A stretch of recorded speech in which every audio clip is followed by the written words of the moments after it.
welcome back to some more Sonic Frontiers. Now, it is that time. It is time to do a bunch of fishing. It is time to fish. Because I'm sure fighting the final boss is going to be a really tough battle. And I'm here to level up.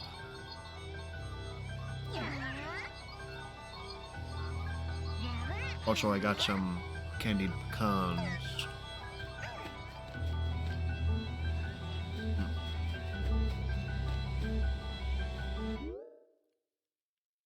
So, first of all, we're just going to get out of this island. We're going to go back to Kronos Island.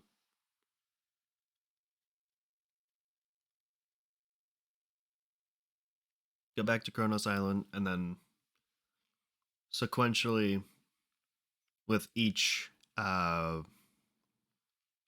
that we've been to so far.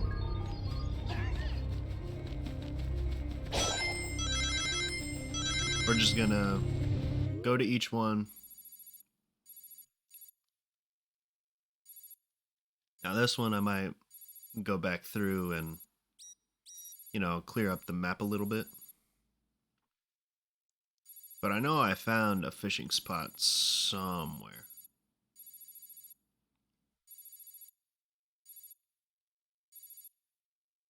I know it's somewhere.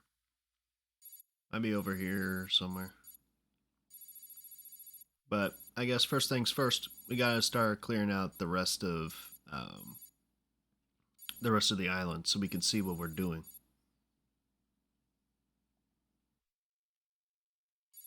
Oh.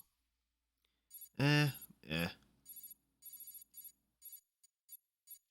Yeah. Let's go ahead and start clearing away the rest of the map.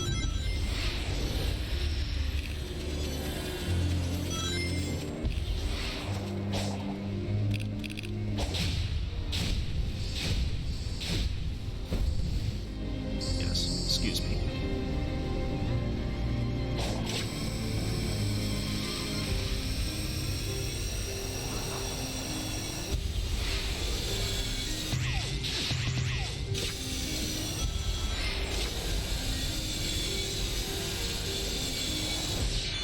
Gonna kind of cut through most of this.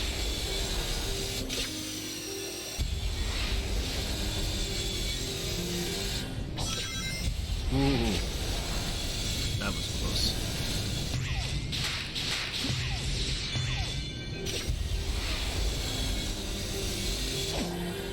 Yep, my stop. Oh, God, I haven't fought you in forever. Eh. Couldn't hurt.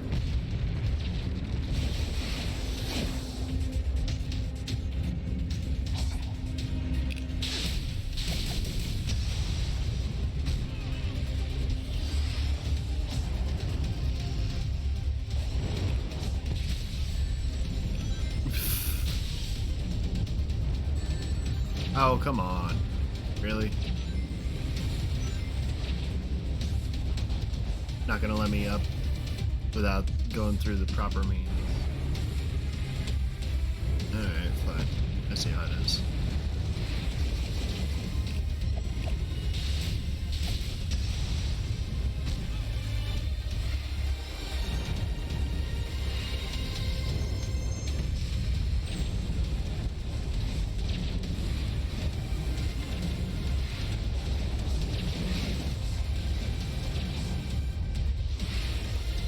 I'm just gonna go up this way.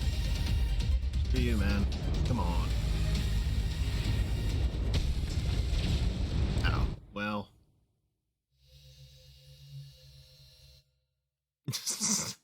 You sure showed me. You sure put me in my place.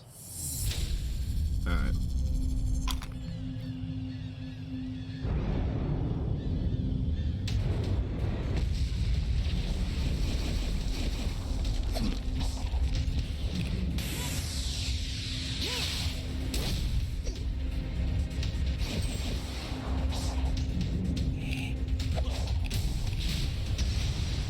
Hmm.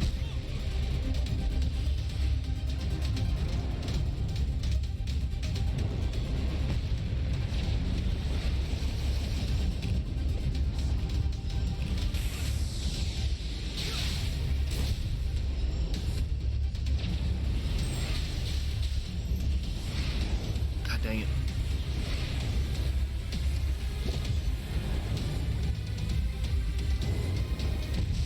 Come on, try again, you big goon.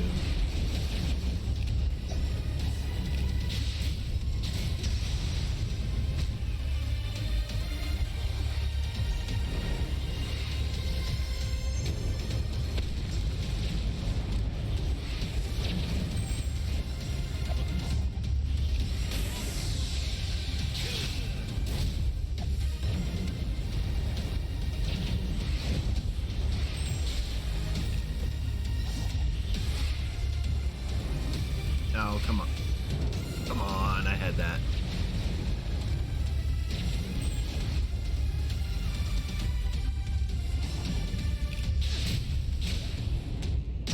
There we go.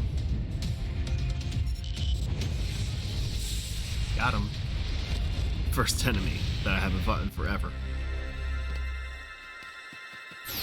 Yeah, I'll take that gear. Why not?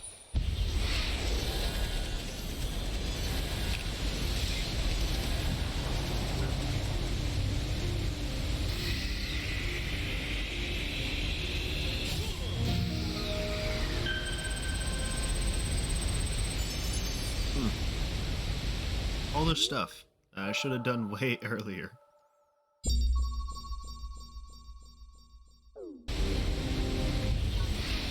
No problem, huh? No problem. Zero problems here.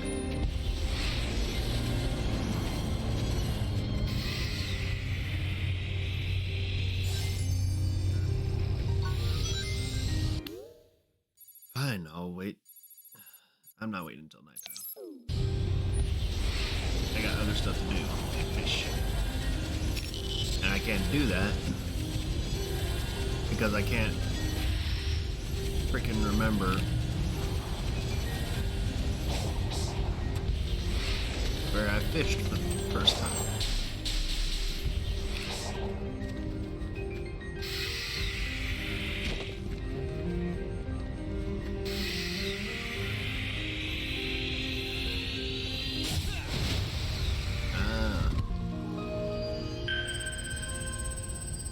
Okay.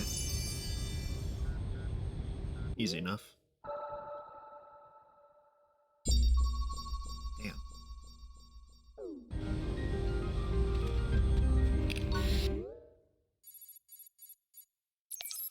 Where the hell was I allowed to fish? I don't freaking remember.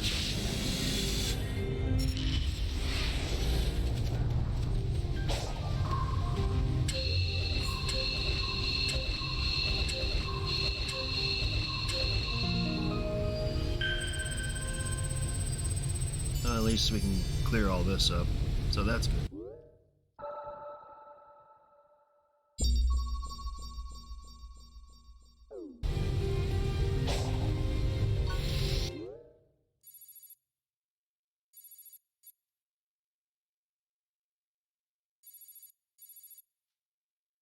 Okay, so there's that little bit. Is that the last bit?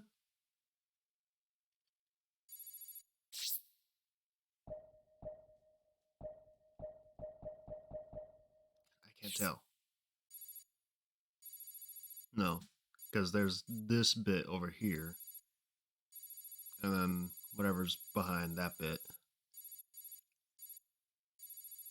So we'll go back over, hit this real quick.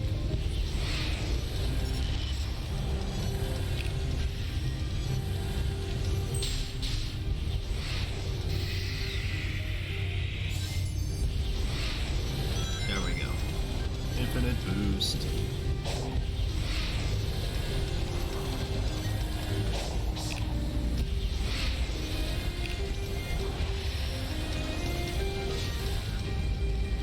Oh my gosh, I gotta wait till nighttime for that? Screw that. Anyway.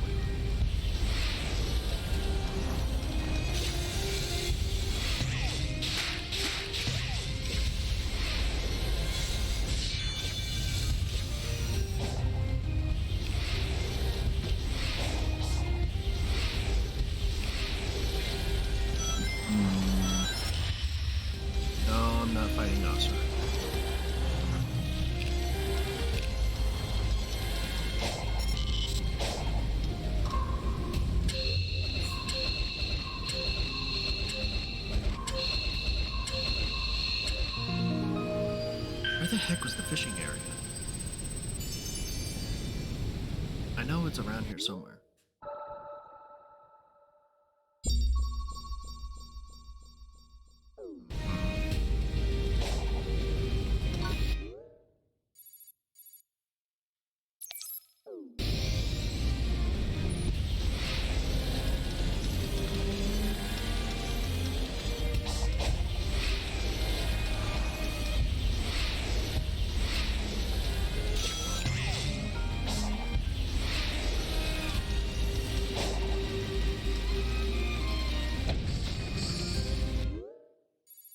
Am I just, am I dumb? Am I dumb and I forgot what the freaking fishing looks like? Fishing spot. I know there was one here. I swear there was. Is it like right over here?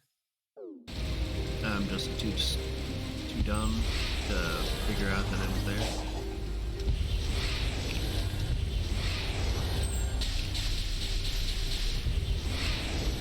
Probably. Honestly, probably.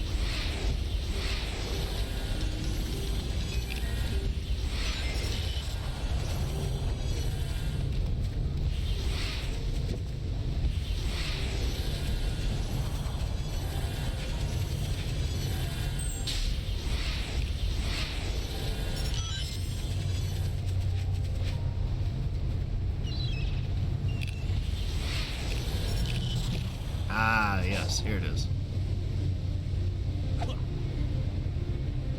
I want to do this. Ah, do I gotta fight you?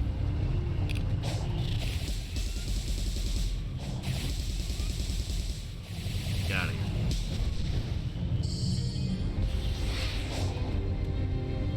There we go. Now let's do some fishing.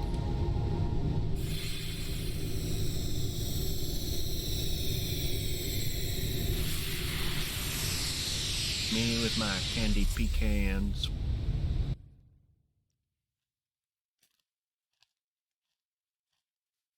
And some tea. Hey, Sonic. Welcome back. Glad to be back, Big. Ah, oh, that's good. Would you like to try? I'll let you borrow a rod.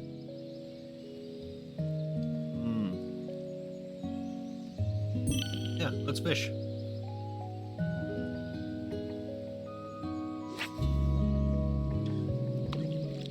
So yeah, this is gonna be it. This is gonna be stream. Right here. My god. Star post? Really? Alright. While I'm fishing, I wanna just, like, give some general thoughts on, you know, the games I've been playing recently. Go ahead and turn this down a little bit.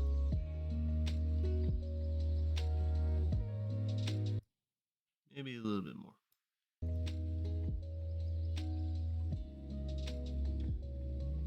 Okay. So, I want to give some thoughts on the games that I've been playing recently. Like, you know, Sonic Frontiers, you know, Freddy Fazbear, or Five Nights at Freddy's, Security Breach, and Pokemon Scarlet in particular. Now see, I really love these games. That is a giant ass tire. But I really love these games.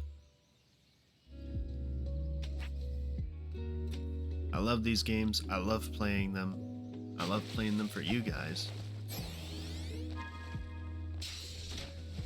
But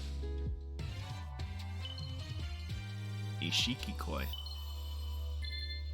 I'm getting distracted.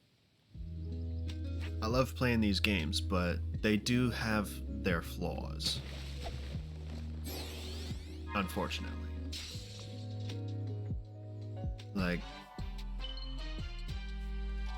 Like with Security Breach, the flaw with that game is that it's super poorly optimized and just not a good game for me to stream at the moment. I am thinking about upgrading my CPU and maybe my motherboard if I have to. But I'm eventually going to upgrade my CPU along with a better power supply so I can, stream these games a little bit better for you guys. Because, at least for me, that seems to be the one issue. Now, I'm good with electronics. I may not be a pro, but I can at least make a best guess. And my best guess so far is that, at least when it comes to Security Breach, my CPU just might not be up to the task.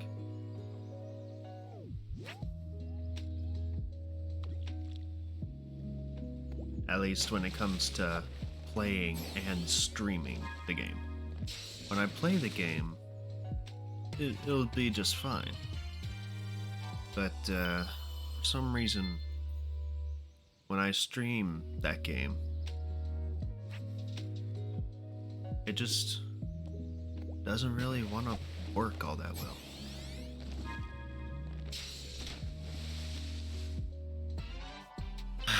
You take your offers and you get out of my stream. Get out of here.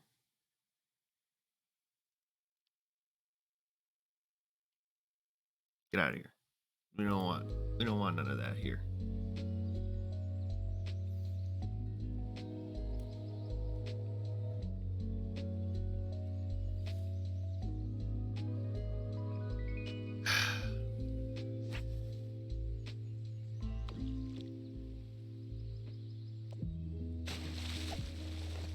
Anyway.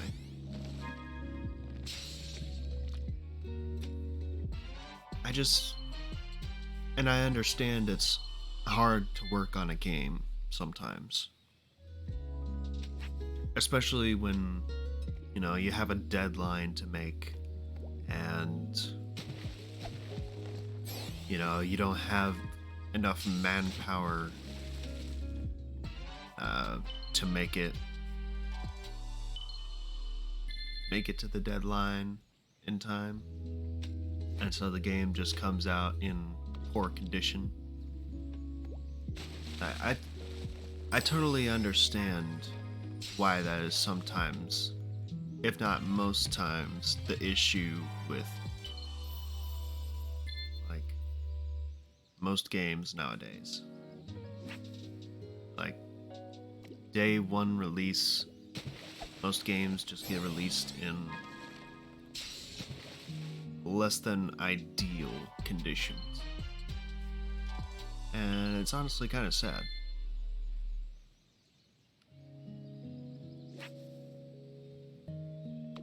But yeah, I understand that Security Breach, or at least a team working on Security Breach, Steel Wool, I understand that Scott and Steel Wool had to delay the game, I think it was 4, maybe 5 times.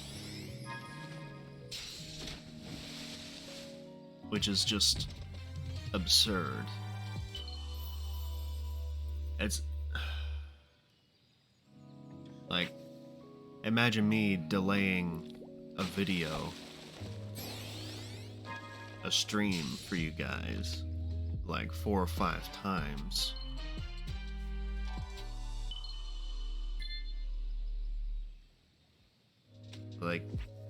It would get pretty annoying, but the hype still lived up uh, or rather, the hype was still high for the game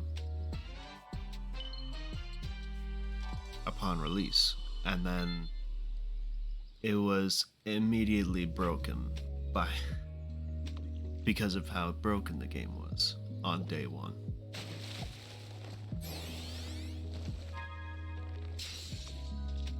Which is just unfortunate.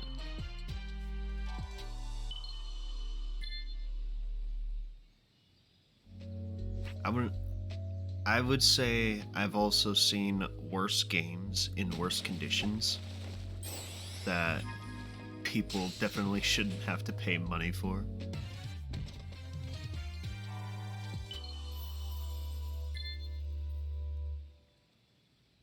Like, I've seen those types of games. But I think Security Breach was more of a game where, despite how bad it was, we gave it the benefit of the doubt. And just, let the game be the broken game that it was. And people were getting so crazy with the freaking speed runs. Like, I'm not a speedrunner.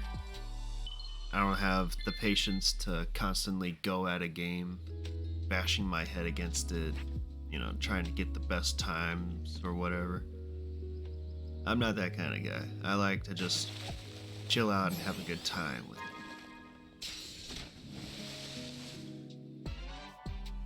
And that's why I really like, playing Sonic Frontiers and Pokemon Scarlet right now. Like, with Sonic Frontiers, it lets you go at your own pace. Like, you can go fast. You can go ahead and just, blaze through some stages and get all the keys to unlock the emeralds so you can fight the boss. Or you can take it at your own pace and, collect all the different tokens lying around and talk to your friends and to Sage on the different islands, which I think is pretty cool. I mean, I honestly haven't taken the time to do that all that much, but I've honestly been trying to figure out a proper schedule to stream and what games to stream when. And honestly, it's a little bit stressful being a streamer, if I'm being perfectly honest. I mean, I've been streaming for almost a year now, which, by the way, at least the anniversary of me, starting the streams is it's gonna be on the 17th. I said in a previous stream that I thought it was the 23rd, but no, I remember starting it, or at least starting streams on the 17th.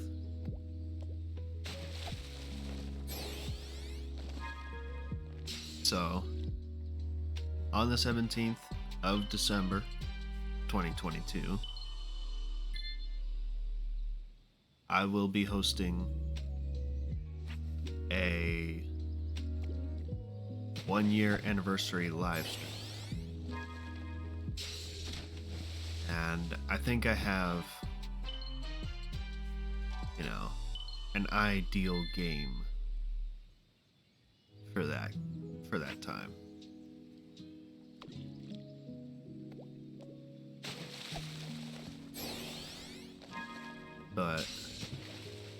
honestly, I think I might delay the 1 year. Uh, mostly because, mostly because, you know, on the 16th of December, everybody's gonna go see, the new Avatar in theaters, which I probably will too.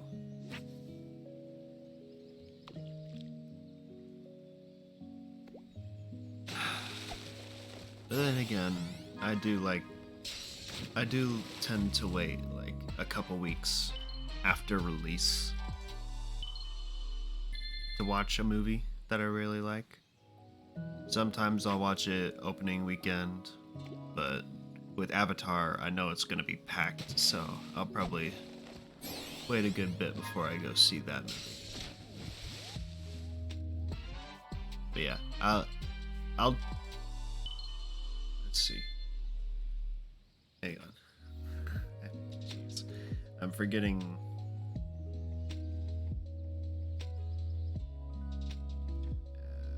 Yeah. So it'll be next Saturday. The anniversary stream.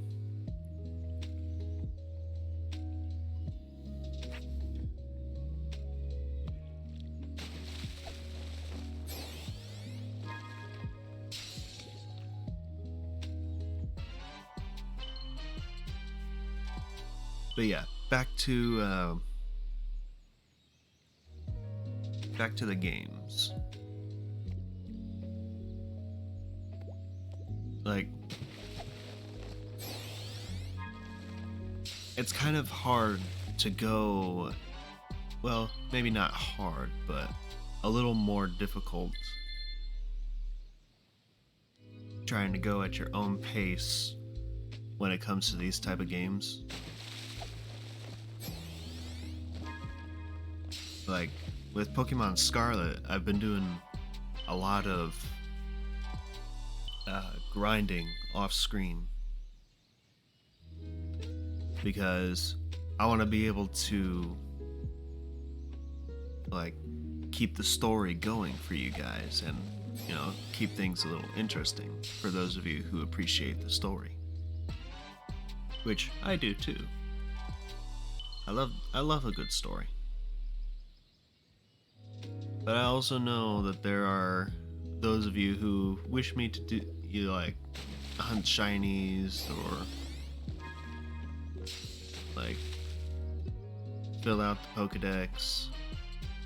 Normally I'm just not that type of guy to fill out the entire Pokedex. I only ever filled out the entire Pokedex like once in like 1 or 2 games for Pokemon.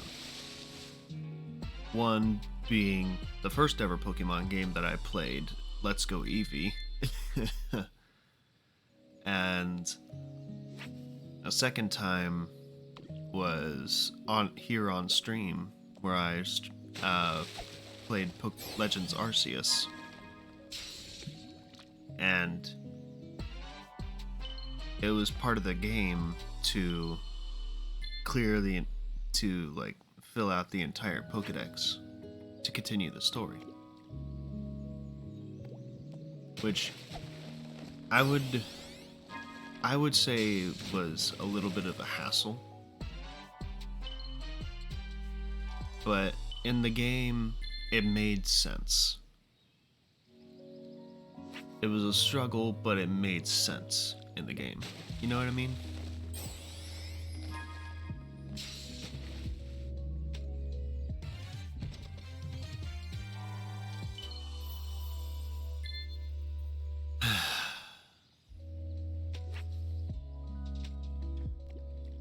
Wow. I've been going for half an hour and I haven't really used like I've only used like 10% of my freaking purple coins.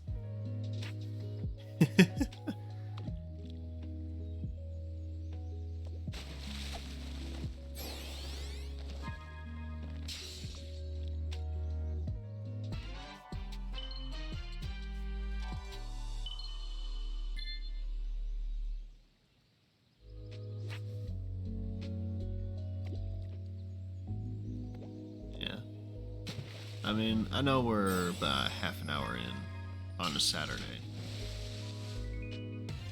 and this stream probably won't get that many viewers. And I'll be honest, I don't particularly care about the viewer count. Like, if I had my way, like, I would appreciate anybody who like came to my stream to like chat or even just came to watch and have a good time. Like, because that's what I like to do. I like to have a good time.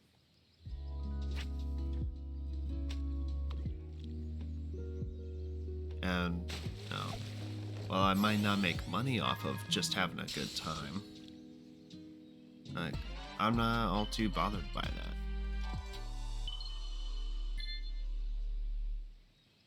Like, when it comes to doing things that I enjoy doing, like,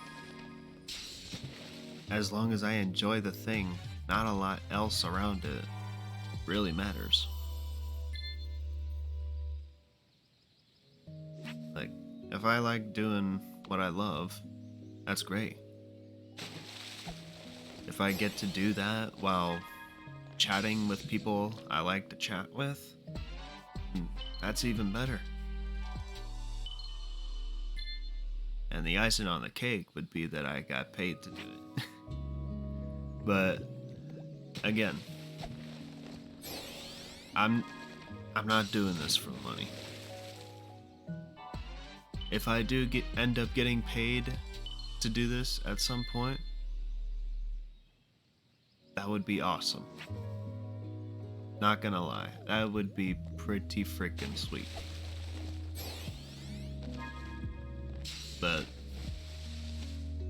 if it doesn't, I won't be too upset because I enjoy doing this. Regardless.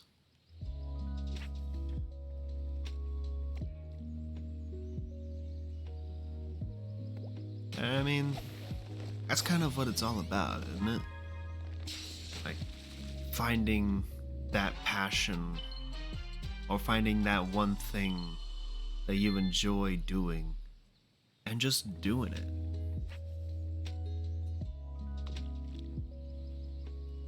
Like, finding your own path and just charging head on, regardless of the consequences.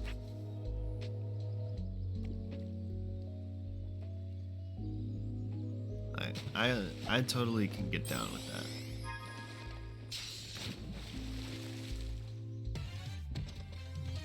Like, as long as you're not hurting anybody, I say do what makes you happy.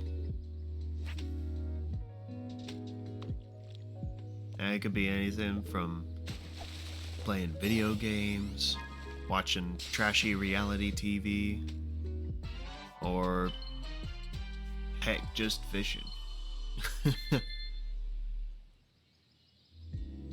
Or even, reading a book, touching grass, anything. As long as it makes you happy, I say go for it.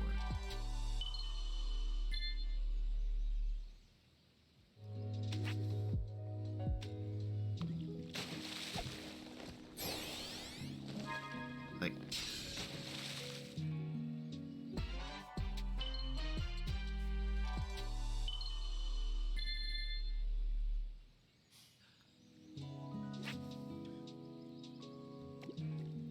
I know you probably hear it from your favorite streamers all the time.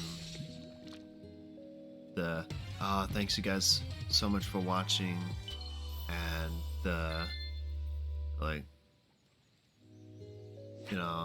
it really means the world to me, and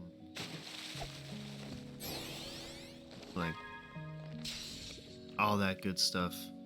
But really, really, it does mean a lot to me.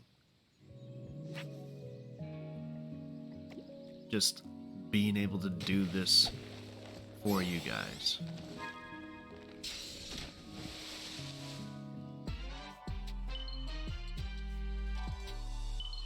And if eventually this Twitch channel dies, I'll still be happy with that. Because I got to do what I wanted to do.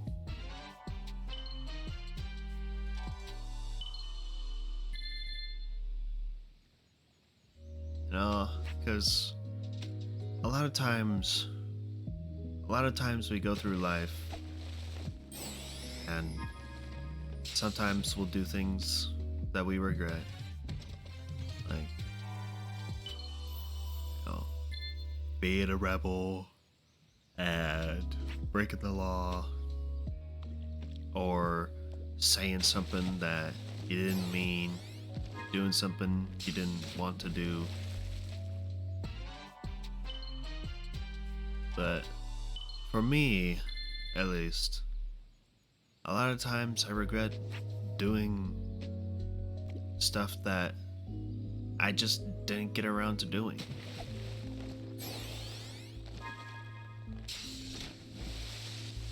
You know,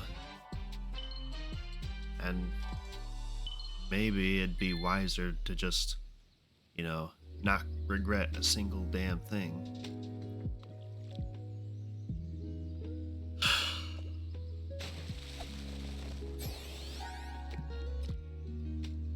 But, you know, I say it's human to feel regret. And it's more learning how to move past the regret and turn it into either something that you do in the future, or, you know, you make peace with the past and say, well, you could go through all the could have, should have, would have, but ultimately it's the now you should be worried about.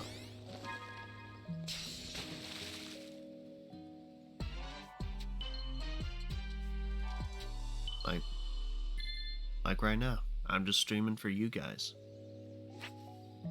Or right now, I'm playing a game that I've been looking forward to since, you know, the announcement trailer for it.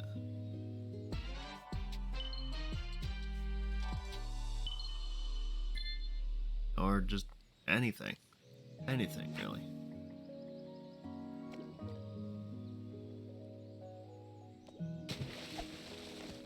Like, whatever you're looking forward to, keep that drive and go do the things that you want to do.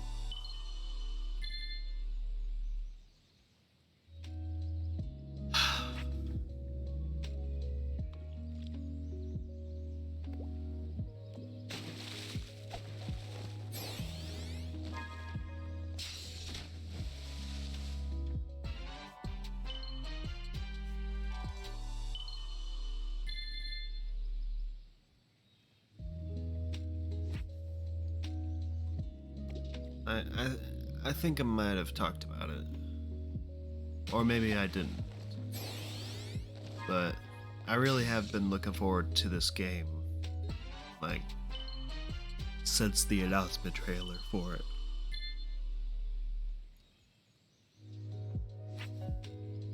And, you know, I was cautiously optimistic about it, as I am with a lot of games that I look forward to nowadays.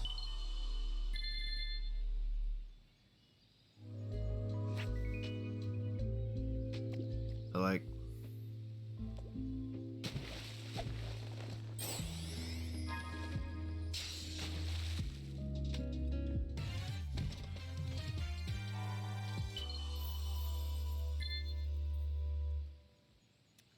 I had a train of thought and I lost it.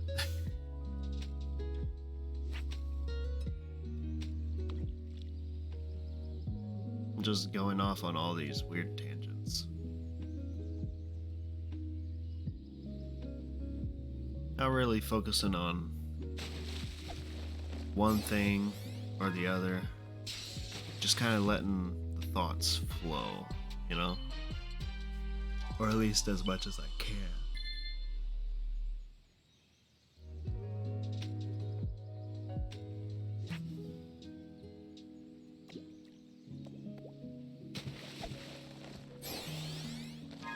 I believe 20, 30 minutes ago I was talking about these games. And like how sometimes they're released in poor condition on day one. I don't think that was the case for this game, at least.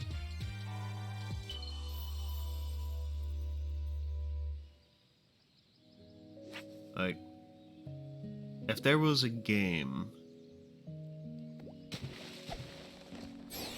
that I could name that was almost close to perfect on day one release, I'd probably say either this game or Elden Ring or something.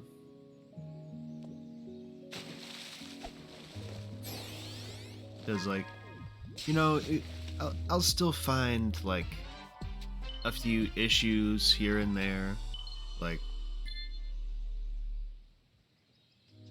sometimes I'll find graphical errors. Like, for example, like, when you cast your line during the fishing minigame right here. Like, your line... Excuse me. Your line and your sinker, or not a sinker? I forget what it's called. No, it's a floater.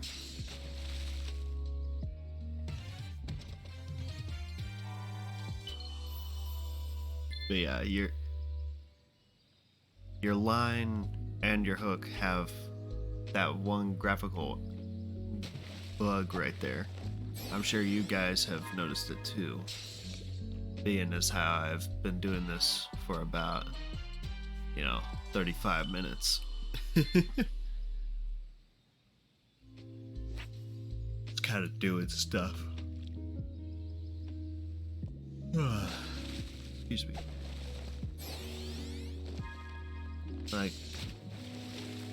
Like there, I could find graphical errors like that just by looking at it, and then there's also some gameplay elements that I think either have not been finished or have not been 100% thought through.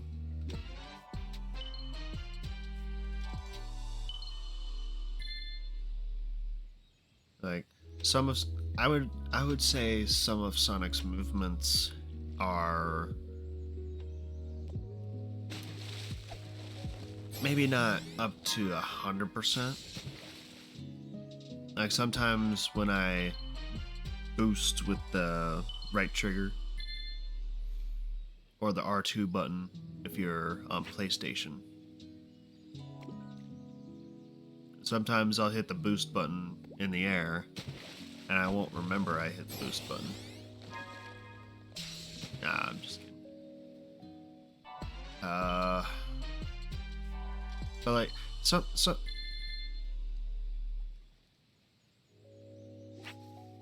sometimes the boosts can be a bit frustrating, I think is what I'm getting at.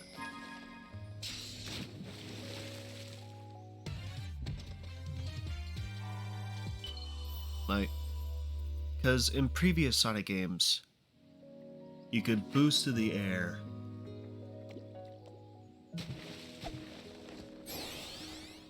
or you could hit a different button and dash in the air.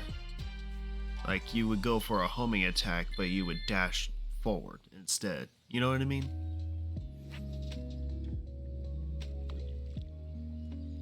Like, just a short dash. Not the overshooting boost button. Because that's probably... excuse me. Like, that's one, like, gameplay. That's one bit of gameplay that I would say could use a little bit of tweaking. Like, just give me back an air dash. Instead of air boost.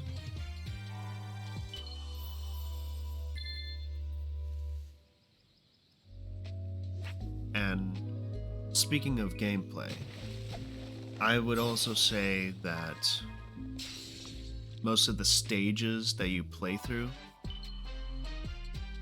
and I'm sure I've said this about a dozen times on the stream, the stages that you play through are just straight up ripped from, like, Sonic Generations. Like, I would play Sonic Generations on stream. Maybe I will at some point. But I don't feel the need to, because we've already covered a bunch of the levels in Sonic Generations in Sonic Frontiers. You know what I mean? Like, you've got Green Hill, you've got Chemical Plant, you've got Sky Sanctuary, and you've also got that city level. I think that might be new, but I'm also not entirely sure.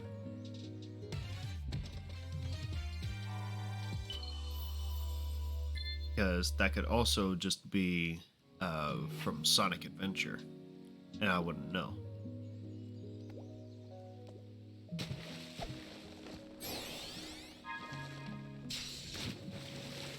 Speaking of Sonic Adventure, I'm surprised they're making mention of it in this game. Like, when Sonic was, you know, cheering on Tails, telling him that, yeah, go be your own hero.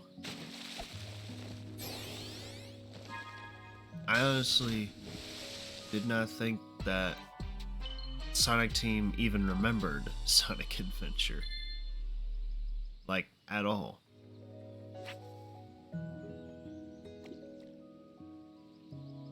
Like, I thought that after Sonic Unleashed, we just kind of forgot, or Sonic Team just kind of forgot about Sonic Adventure and Adventure 2. Because you see, like, none of those characters in a lot of the later games, except for Generations and Forces.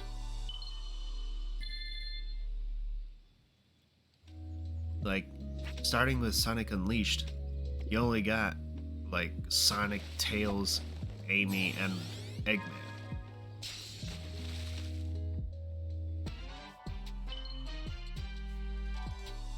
And then comes Sonic Colors, the next game in the release date, and you've got new voice actors for Sonic and Tails, and Eggman is still the same. But then you got, what came after Colors?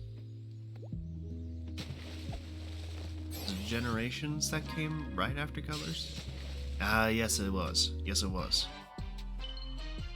Because Planet Wisp is, spoiler alert, Planet Wisp is the last stage that you play through before you hit the final boss in Sonic Generations.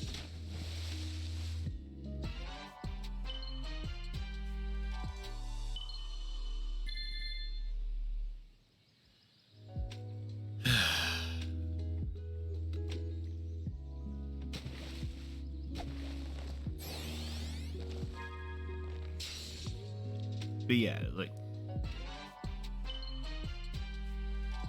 Green Hill, Chemical Plant. I think I'm tired of seeing those levels. Don't get me wrong, they are iconic levels. Green Hill Zone, Chemical Plant Zone, Sky Sanctuary Zone. They are iconic. But honestly, I think I'm sick of them. Number one, because I've played Generations so much that I can't even admit how many times I've played that.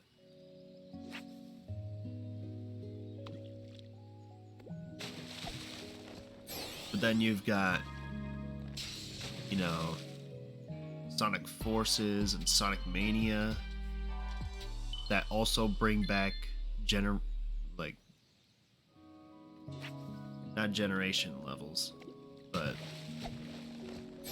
they bring back Green Hill and Chemical Plant Zone so many times, at least in Forces, that it was just felt kind of bland.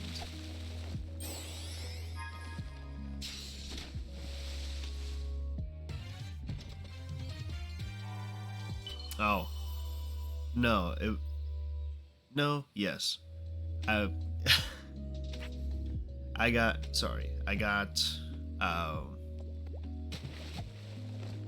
I'm still right on the game release timeline, because then after Generations was Sonic Lost World, which I have not played that game. I don't think I want to play that game. Because I think we've all made the jokes back then that Sonic Lost World is basically just Mario Galaxy. Or Super Mario 3D World. And, like, it's not that I hate Mario. Or Mario games. I think they're fun. I don't have a lot of them, but the ones I do have, like New Super Mario Brothers.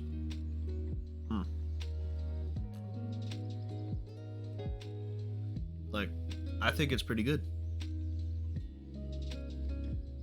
Especially considering I have both the DS version and the Wii version.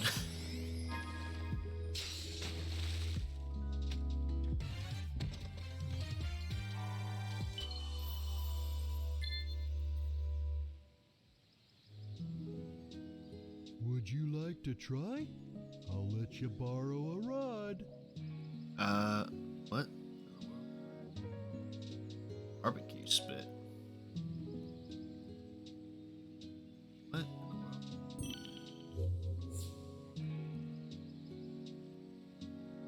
Cook the meat to perfect doneness. To get tokens from Big, pay close attention to the music and the meat's color to cook it perfectly. The number of tokens received will change depending on the doneness.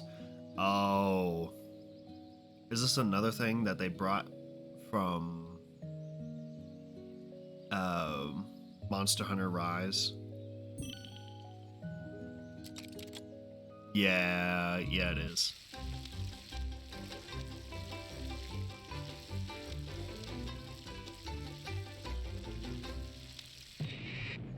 Oof. Well, some people prefer it that way. Oof. Okay. I see how it is.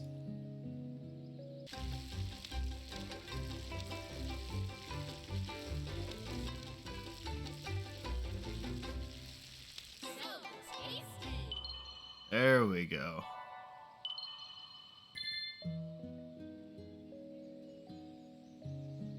Would you like to try? So, I'll let you borrow a rod. I guess I can just do that instead of spending all my fishing tokens, but... Ooh. Here we go. I don't think I've ever looked at the Fishopedia. Gourami, a small fish with striking red stripes, often used in cuisine and also popular as a pet.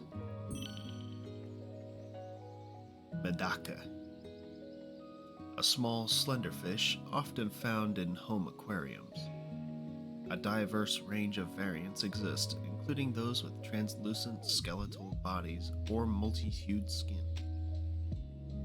Crayfish, a creature with powerful claws found in slow-moving freshwater environments. Being omnivorous, it can be caught with any food. You happen to have on hand. Okay. Tadpole, the aquatic larva of frogs. As tadpoles grow, they first sprout legs, then arms. Some species have a spiral pattern on their belly. Interesting. Clownfish, a colorful tropical fish that has soared in popularity in recent years. Most variants are red, yellow, or orange with white stripes. Yeah, they've soared in popularity because of Finding Nemo. Squid, a slick-skinned creature with 8 arms and 2 tentacles. The squid can make subtle changes to its appearance to hide from predators. 8 arms and 2 tentacles. Oh, I think I see what they mean. Okay. Seahorse, a saltwater creature named for its horse-like appearance. Yeah, okay. Carp, a fish found in rivers and ponds. Will eat almost anything, and is often used to cleanse waterways. Salmon, a fish that makes for very good eating. Its eggs are considered a delicacy in some places. Though its flesh starts out pale, it turns orange over time due to pigments in all the food it eats. Oh yeah, kind of like flamingos.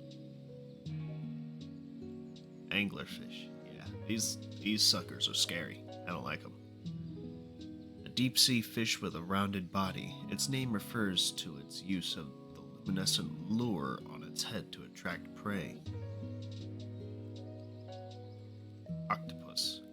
This 8-legged mollusk is considered a delicacy by some. Wait, it's a mollusk? Huh.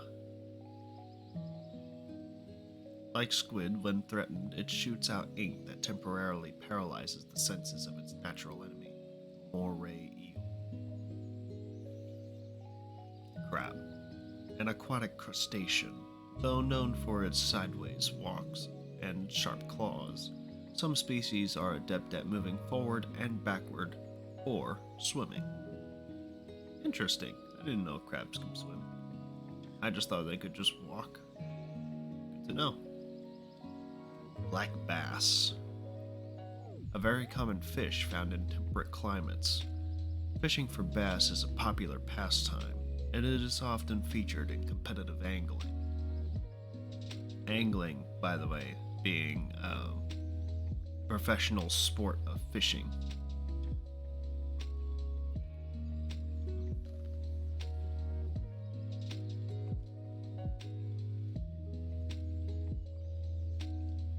Excuse me.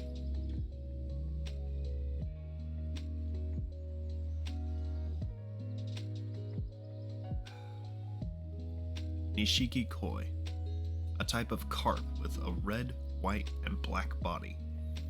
It was bred for its ornamental appeal, and its skin resembles brocade fabric. Or is it brocade? Unsure. Coelacanth. Oh yeah. These suckers are scary. A large fish, sometimes referred to as a living fossil due to its lack of evolution since ancient times. Much about it remains a mystery, attracting broad scientific and public interest. Oarfish. A fish with a very long body. Its striking appearance may have inspired tales of legendary sea creatures. Oh, interesting. Tuna. A fish renowned for its delicate flavor. All parts of its body can be used in cuisine, and in some cases it is even eaten raw. Generally, the more oily cuts fetch the highest prices. Oh, I didn't know that bit right there. But I mean, obviously people can eat fish raw. That's one of the few meats that you can eat raw. Like,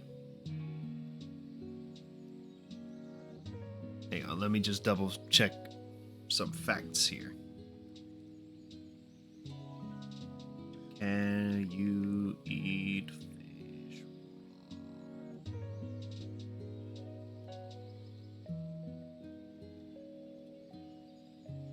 Yeah.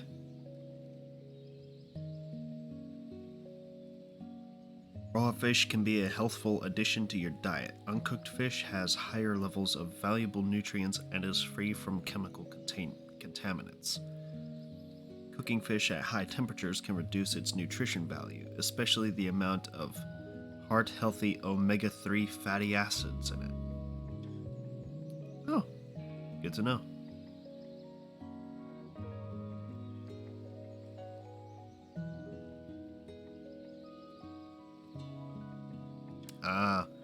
It's salmon that you should be worried about eating raw.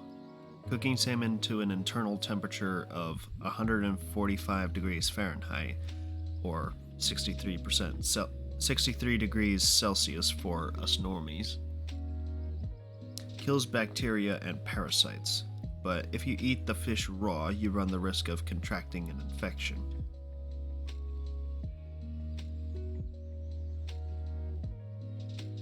Okay, yeah, just go look it up. You can eat some fish raw.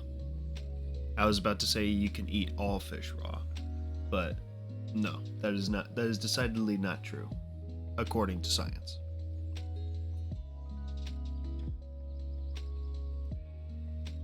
You can't eat all fish raw. Good to know. But you can eat some raw, like tuna here. Ooh, sunfish. Sunfish is a big boy. A massive, flat-bodied fish. It can grow close to 10 feet in length, though it is more delicately built than it appears. The juvenile sunfish has a star-shaped appearance that looks nothing like an adult. Really? Hang on, I gotta see what a baby sunfish looks like. Baby sunfish.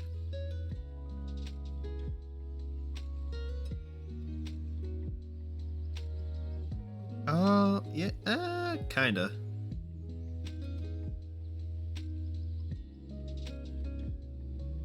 I mean, they're definitely a lot more pointy than the adult sunfish. Interesting. Marlin. A fish with a spear-like snout. It is said to be the fastest swimmer of all fish. You might even call it the Sonic of the sea. No. It is pretty dang fast though. I think it can go up to like 60 miles an hour in the water. Which 60 miles an hour, that's usually like the speed you drive on the highway. And that fish is going that speed in the water. That's pretty damn impressive. Red Spring. An ordinary red spring. Stepping on one will propel you even higher than a yellow spring. I didn't even know that. Tin can. An empty tin can. Someone must have consumed the contents. I wonder what it was in it. Probably tuna. Star post. A marker that tracks passersby. If you fall after touching one, you can return to its location. Goal plate. A plate that lets you know you've reached the goal. Running past one fills you with a sense of accomplishment.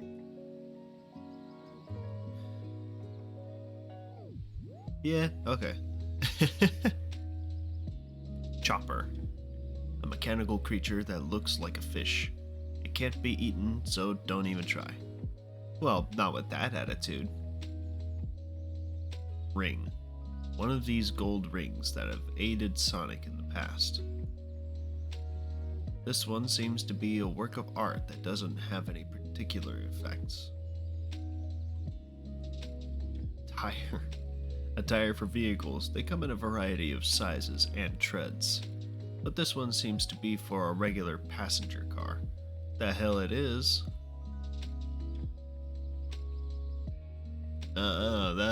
That's that I know that tire. Like that'll go to like a Ram or a Ford F-150. Like that is a fat tire. Barracuda. A large fish with a big mouth and sharp teeth. Aggressive by nature, it has been known to attack people. Yeah. Little known fact, barracudas are actually more dangerous to humans than sharks are. We just associate them with shark attacks because, you know, Jaws. And also, sharks are scary, but honestly, you should be terrified of barracudas. Poison dart frogs. A brightly colored but highly poisonous frog. Use caution when you come across these dangerous creatures. Yeah, no, seriously. Like, just one... Like, you try poking that thing, you are going to die. Because its skin is literally covered with poison.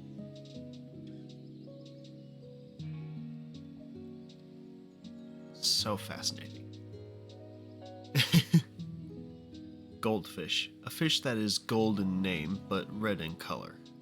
They are bred for their ornamental value and aren't found in nature. Really? They aren't found in nature? Like at all? Huh. Interesting. Flying fish.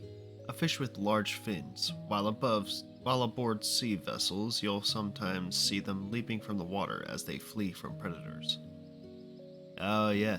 Yeah, sometimes they'll just like hop into your boat because that's literally the safest place from predators.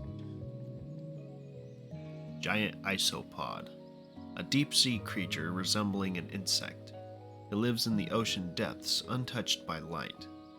Its efficient metabolism enables it to survive without food for years after even a modest meal. Damn. Moray eel. An aquatic creature that looks like a snake. It has sharp teeth and a ferocious temperament. Yeah, eels are scary. Honestly, the whole ocean is scary to me. I hate the ocean. I will never go out into the deep sea. I would like to go see the coral reefs off the coast of Australia. Or the Great Barrier Reef, I believe it's called. I do want to go see that, but preferably above the water. Anyway, red can. An empty red can. Perhaps it contains some chili con carne for chili dogs. Ay, chili con carne, eh? Silver acorn. A silver acorn. Was the tree it came from silver too? I don't know, maybe. Could be. Small chopper. A small chopper. It's made of metal like its larger counterpart, but the bone-like pieces are more delicate. Platinum goldfish. A goldfish with a platinum-covered body. Its shiny scales are no doubt far more valuable than the regular kind. Yeah. Golden coelacanth. A coelacanth with a golden sheen.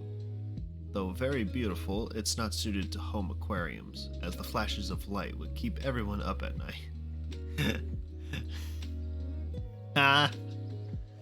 Yeah. king salmon. Jesus, look at that big boy.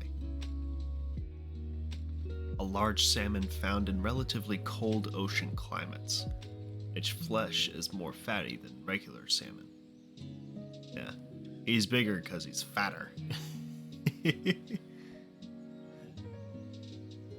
Interesting detail. Red stingray. A ray with venomous spines on its tail. The venom remains deadly even after it dies. Really? Interesting. Striped sunfish. A striped sunfish. Its large body makes the stripes impressive to behold, even underwater. Red seed of power. A beautiful red seed. Take it to Hermit Coco to raise Sonic's attack power. Blue seed of defense. A beautiful blue seed. Take it to Hermit Coco to raise Sonic's defense. Treasure box. A treasure box that was dumped into the pond.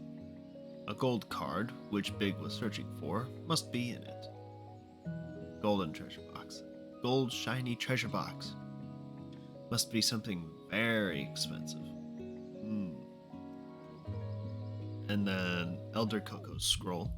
A scroll written by Elder Coco. If you bring back this scroll to the island, fast travel to Elder Coco will be unlocked. And Hermit Coco's scroll. A scroll written by Hermit Coco. If you bring back this scroll to the island, fast travel to Hermit Coco will be unlocked. Good to know. Voice logs.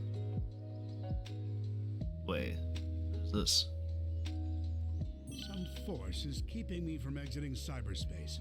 Is it because my AI made unauthorized access to the databases? If so, that's the exact opposite of what it was supposed to do.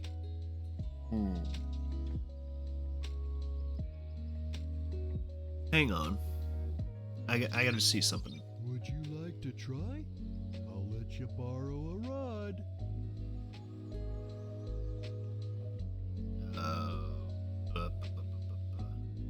Trade tokens.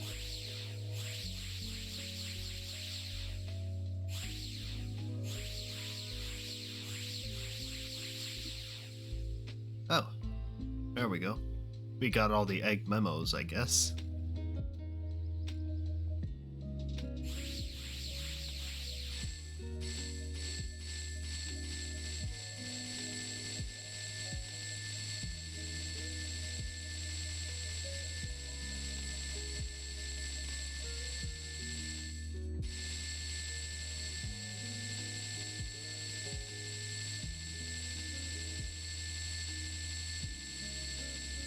Ah, that hurts my ears.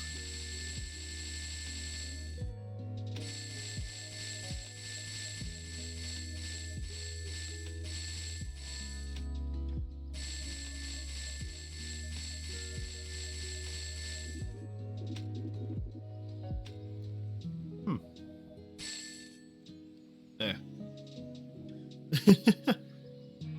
Would you like to try? I'll let you borrow a rod. Alright, we're gonna listen to the voice logs, because there's a lot of them. Some force is keeping me from exiting. What Yeah. military craft doing in here? Sage has helped me avoid the worst of it, and it doesn't appear to be manned. Is it a defense mechanism? I need to learn more.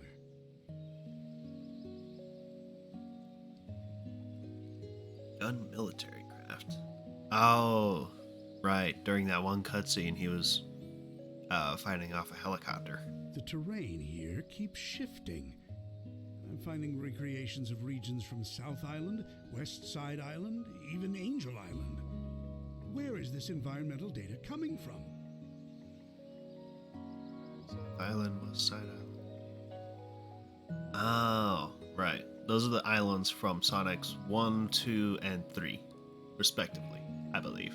I found elements from my own EggNet, the United Federation, even Planet Donpa Kingdom race data. As best as I can surmise, this cyberspace extends well beyond the scope of these islands and is gaining information from around the world. Fascinating. Planet Donpa Kingdom race.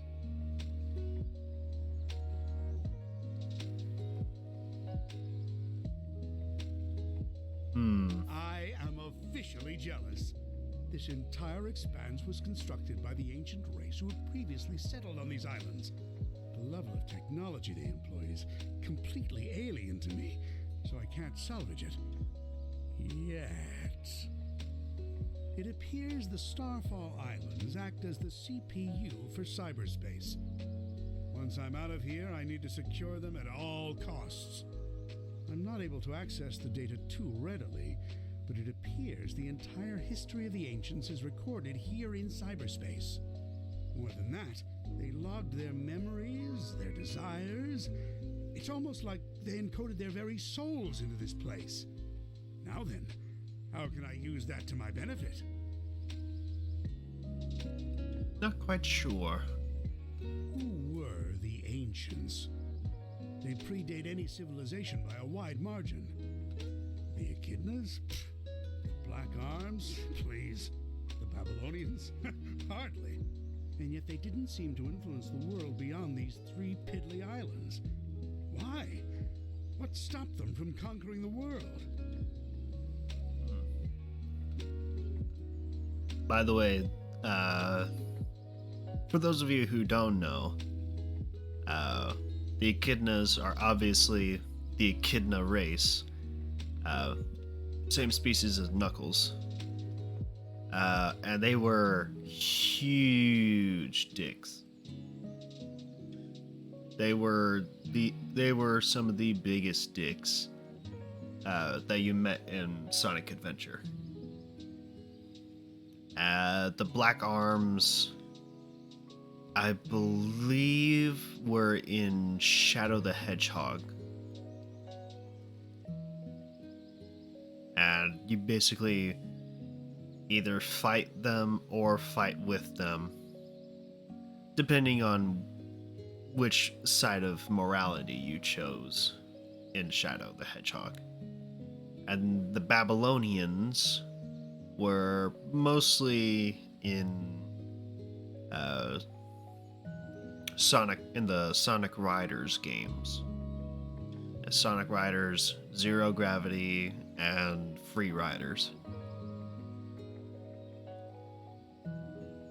And they were all a bunch of ancient civilizations in the Sonic series. I'm finding multiple connections between the Ancients and the Chaos Emeralds. Their technology seems built with the emeralds in mind. It's almost like they share the same origin. I enjoy a good mystery, but not when the answers are more mysteries. Mysteries that lead to mysteries that lead to mysteries. Those are always fun. The Ancients seem to have employed a set of strange icons as keepsakes or totems. That same imagery is being used by the Coco running around the islands. Did the Coco inspire the Ancients? Or did the Coco adopt the leftovers once the Ancients were gone?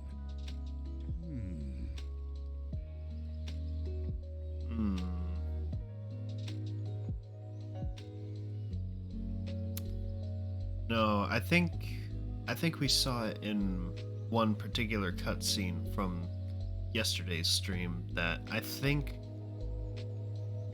the Coco are part of the Ancients, or at least a part of the Ancients that,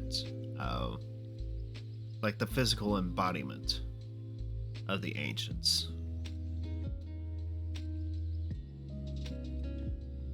Something wiped out the Ancients, that's for certain.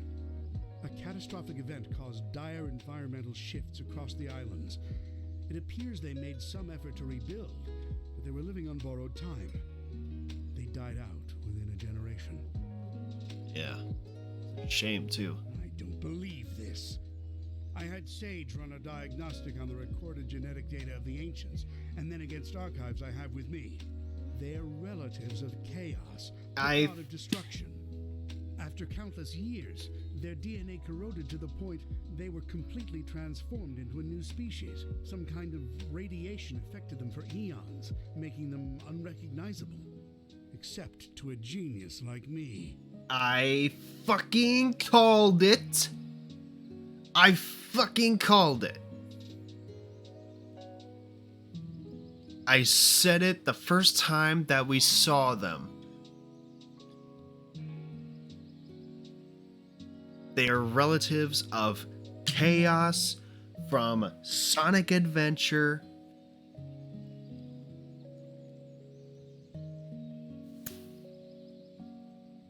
Some kind of radiation affected them. Radiation?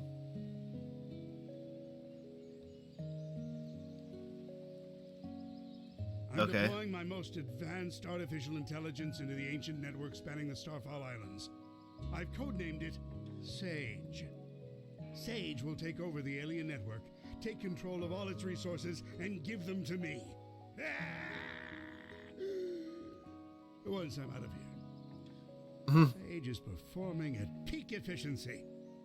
Makes me wonder where I went wrong with Orbot and Qbot. Not only is she taking control of the Ancients network, but she's harassing Sonic as well. I love it! Yeah. Orbot and Qbot. Let's be perfectly honest. They were basically just, comic relief from Sonic Colors onward. I've never particularly cared about Orbot and Qbot. I mean, I remember them having a few clever things to say, but mostly they're just mindless, like comic relief. Which, I mean, if that's your tempo, then I won't judge you. Yeah. But me in particular, I don't particularly care for it. Despite her best efforts, Sage can't seem to control the Titans. Phooey. She can prompt them to act, but something is blocking her from assuming total control. Sage keeps running the numbers by me, and it's getting tedious. Yes, the power that wiped out the Ancients was formidable. Yes, unleashing it on this world would be catastrophic. But I'm a genius! Once I'm out of here, I'll find a way to handle it.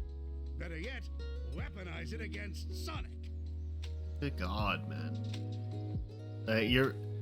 You're literally going to just destroy the world to beat Sonic.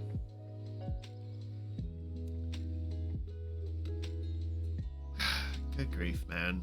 You need to, take a chill pill. Sage has been crucial to my survival here in cyberspace. Early warnings of hostile entities, guiding me past firewalls, keeping me updated on progress in the real world. She's the best. It's a program. An adorable program, a very personable program. I wonder if she has a preference.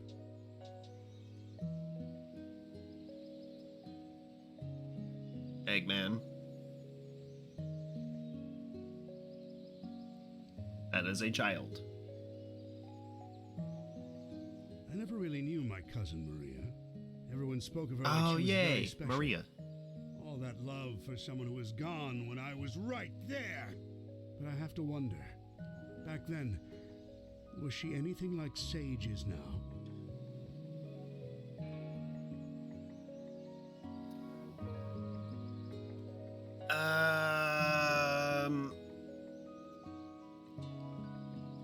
Okay, if I remember correctly at least from Shadow the Hedgehog, and maybe a little bit of Sonic Adventure 2, Maria had a disease, a very rare disease, and she was being kept on the Ark, which was a giant space station out in space. And from what I remember, she believed in the best of humanity, while Shadow was more, but they're trying to kill us, so we should fight them, because we're good and they're evil. And Maria is like, it's very complicated, but they're all good people at heart. I know it. Be the best you can be. Sage. I would say Sage is learning to be like Maria. Like, seeing the good that Sonic is. And she's obviously very protective of Robotnik. He's her creator.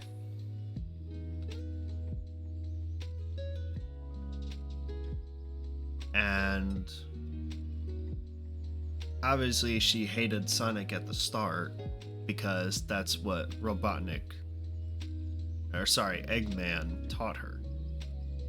He's the enemy. We should fight him. But Sage is coming around to Sonic. At least from what I've seen. Sage told the funniest joke during her report. How fast can Sonic screw things up? Instantly, he's the fastest thing alive. I tell you, she's a chip off the old block. Well, for a program, I mean, it's not like she's alive. Or family, or... Eggman, I think you might be going crazy. Who says I can't create life, huh?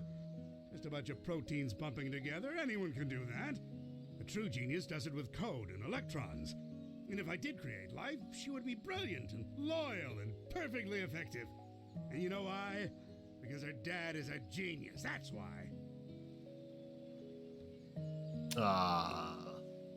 Eggman's proud dad. Sonic's on the island.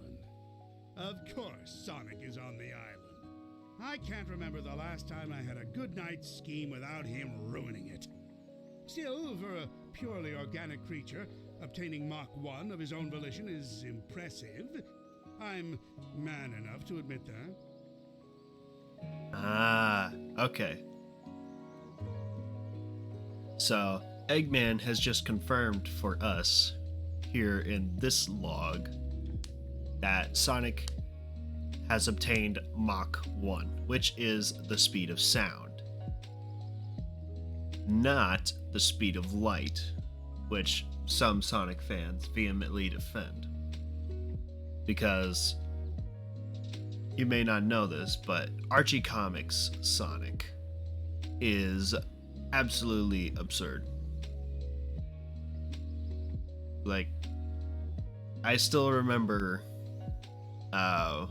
one Game Theory video going over how fast Sonic can be, and going to the Archie Comics Sonic.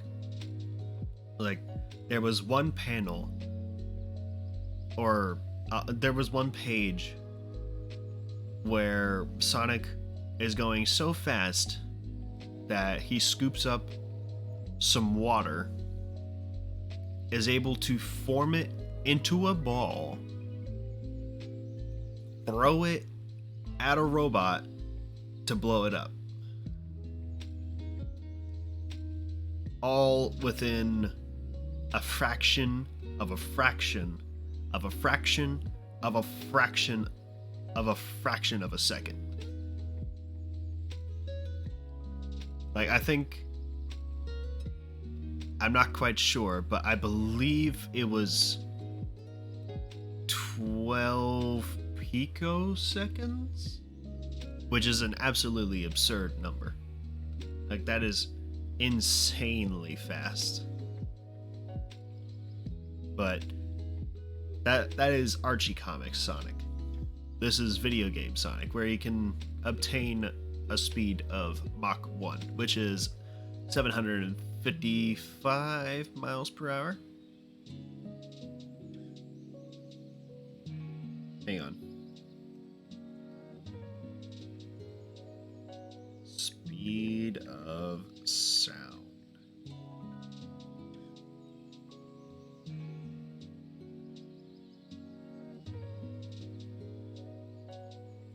Yeah, around 760 miles per hour, or 343 meters per second. If you're, using the proper metric system. It's Sonic who named me Eggman. Except the joke's on him. I embraced the name. I made it my own. His mockery is now a name feared across the ages. I'm not going to adopt Baldy McNose here, though. My dignity has limits. Okay, that's funny.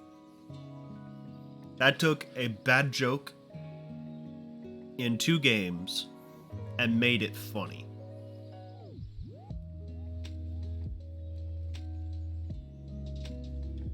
Because, let's be honest, the Baldy McNose hair, or rather, Baldy nose hair, without the Mick in Sonic Colors, that line, let's be honest, it was not that funny.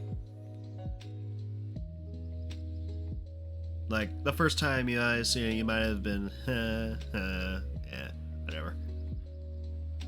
But it was not that funny to begin with. But this makes it funny, at least in my opinion. It appears Amy Rose has been dragged into the mix. Clever girl. Tenacious. She's come a long way since being an easy pawn in my schemes to ensnare Sonic. It seems like she had some trouble finding herself. But when you hang around with someone with as big an ego as Sonic, self-identification has to be a challenge. Wow. Eggman is really telling all in these freaking memos. Because, like, that was kind of Amy's personality for, like, the longest time. Like, she started out as, or really was supposed to be Sonic's love interest for the games. At least, I think so. But then again, like most Sonic games,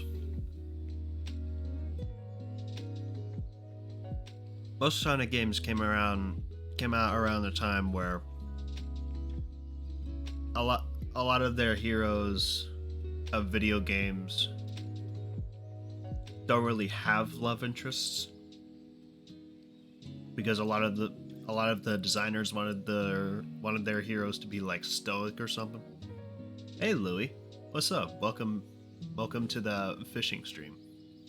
I just bought a bunch of egg memos, and I finally figured out what they were for. They're basically just audio logs from Eggman, which is nice. We get some context for a bunch of stuff. At least from Eggman's perspective. Knuckles is here too? What a rube. That hair trigger of his is a problem, but also a boon when I can get him to go off in the right direction. Wait, if he's here, that means the Master Emerald is unguarded. Its power will be mine. Oh, no wait. I'm stuck here. Phooey.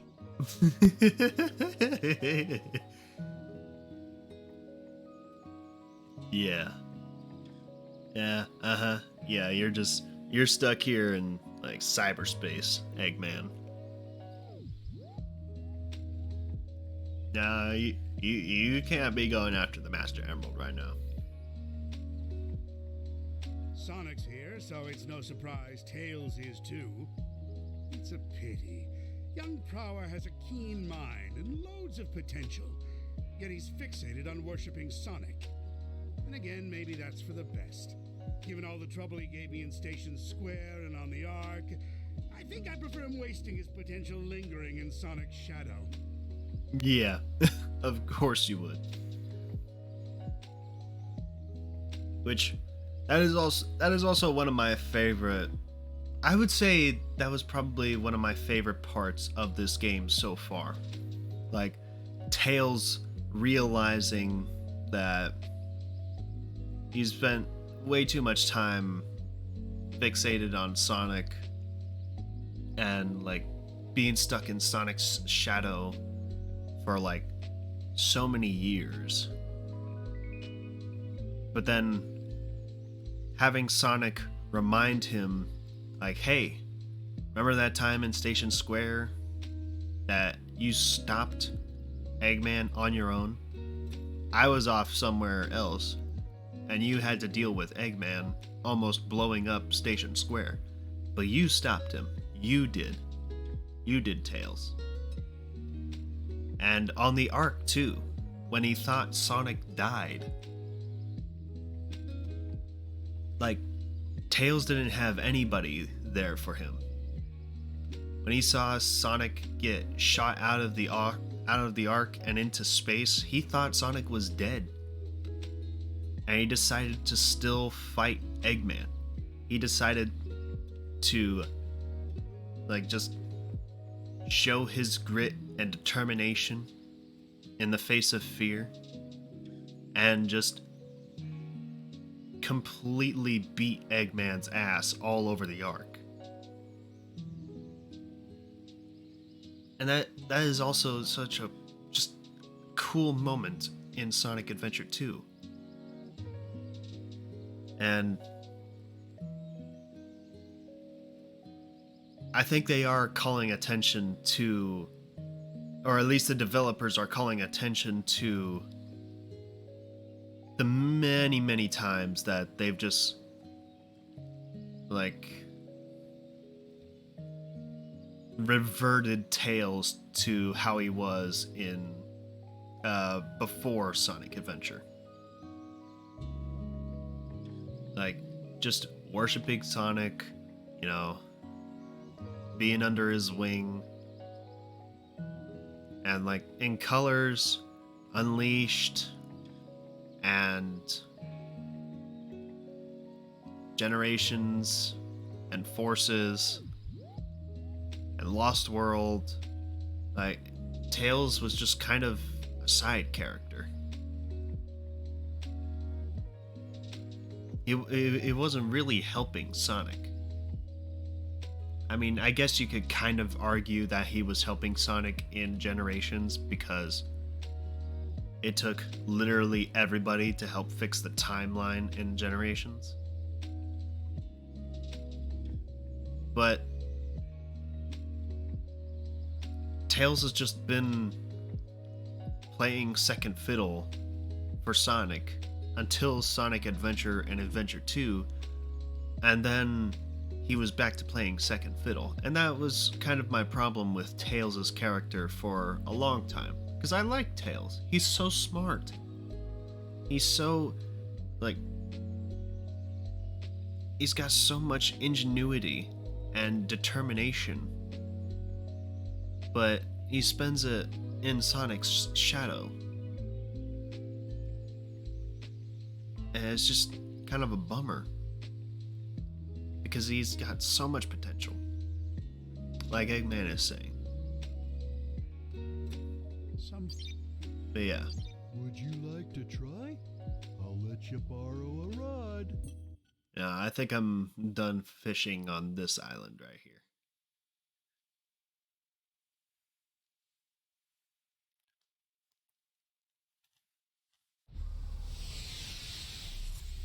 I want to try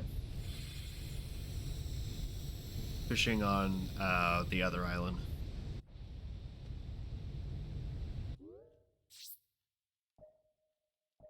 Chaos Island. Because I haven't had a chance to fish here yet.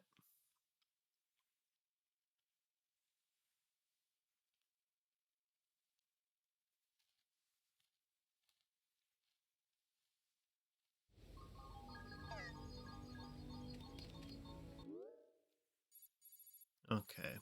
Now, where was it at?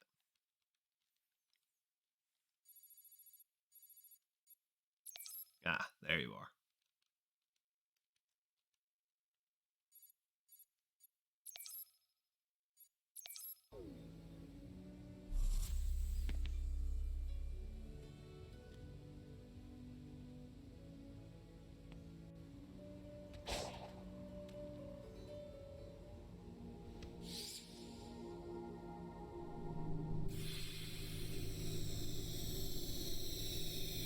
I'll fish here for a little bit, and that'll probably be the last of the fishing stream, as I like to call this.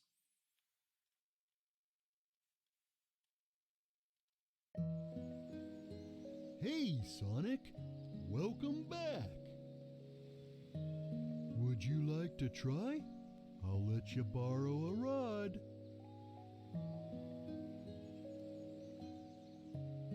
Oh. So I can buy more memory tokens here. I guess that's no surprise. Yeah, might as well just keep fishing.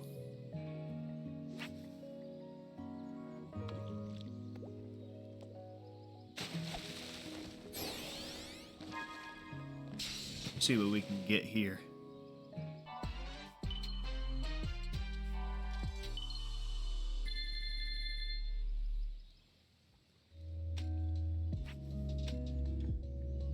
Get a bunch of tokens though.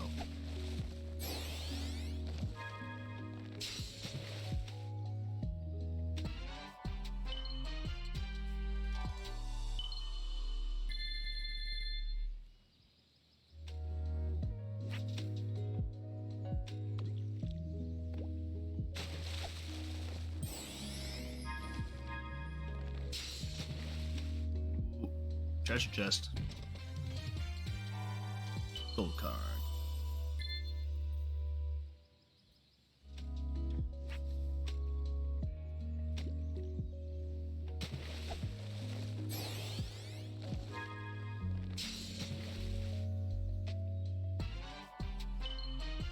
Yeah, I guess it's just kind of be more of the same.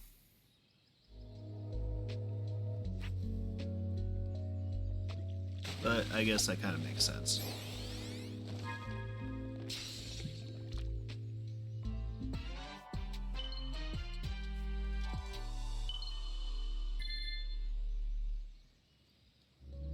Because, I mean, I think I've already kind of filled out the entire Fishipedia. Maybe. Oh. Never mind. We got a snapping turtle. Hell yeah. Why not?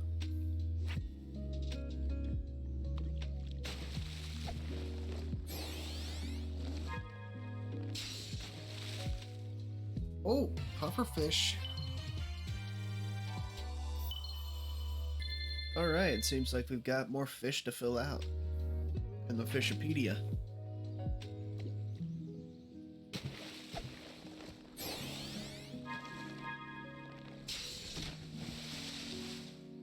Whoa. Ancient tablet. Yeah, alright. I don't know how you caught that on a fishing lure, but alright.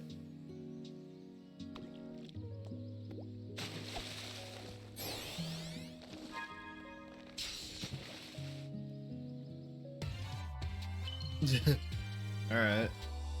Twig. Why not?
Go wrong with a scroll.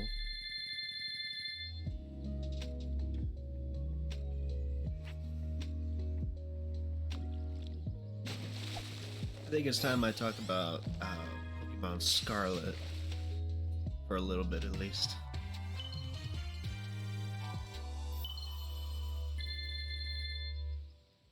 Because I mean, I've already talked a bunch about Security Breach and Sonic Frontiers. Let's talk about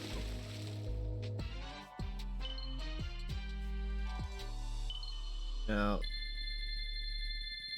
I said on the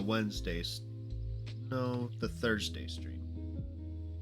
I said on the Thursday stream that there's a lot to like about Pokemon Scarlet and a lot to dislike about Pokemon Scarlet and Violet.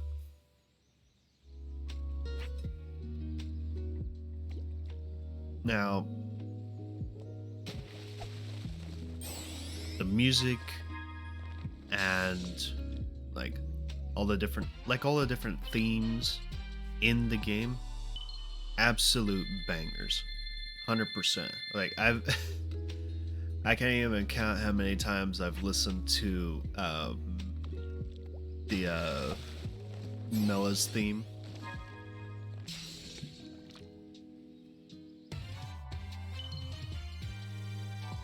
Yeah, Mella's theme, the Terra Raid Battle theme. Just absolute bangers, every single one of them. And that not to mention all the character designs, all just so good. Nemona is probably my favorite character design in the whole game so far.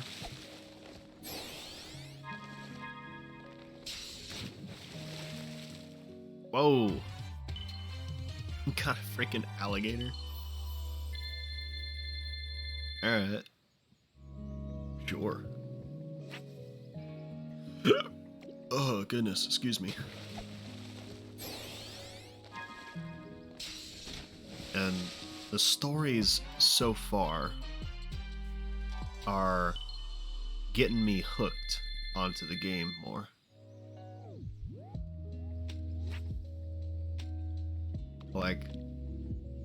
Battling all of Team Star in Operation Starfall, getting to know Mella's backstory a little bit has gotten me super intrigued about it, and learning about all the different gym leaders so far has been super interesting.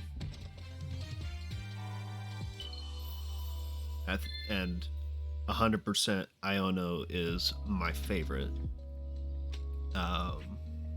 gym leader so far.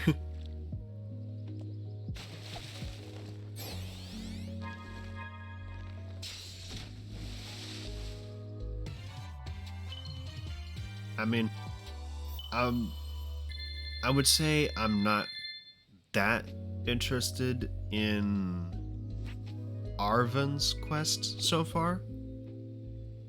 I am intrigued what kind of Pokemon he's hiding. Because during a cutscene, he's like, okay, you can come out now. And I'm curious as to who or what he's referring to. It could be a Pokemon, or it could be a person. I'm super curious. That is a hammerhead shark. What the hell? Aren't hammerheads saltwater sharks? What are you doing in a pond? This is freshwater.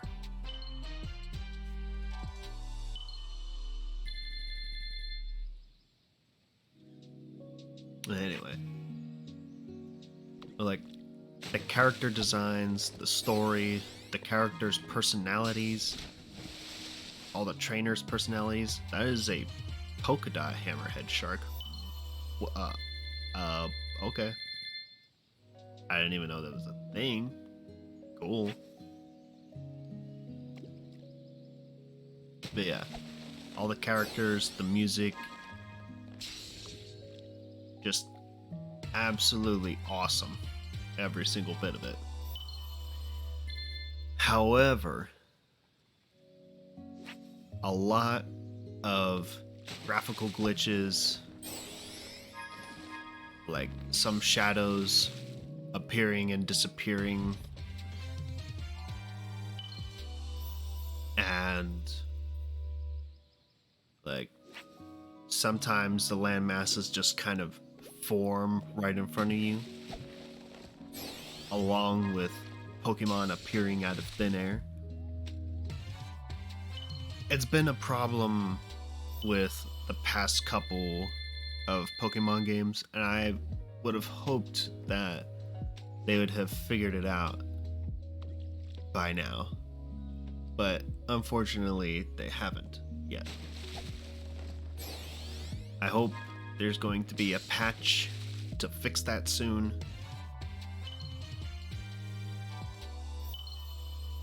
Or at least, like, fix it by March, maybe. But honestly,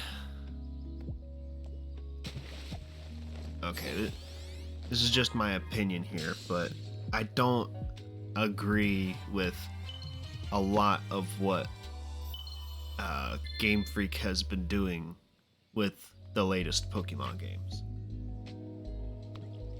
At least starting with Sword and Shield.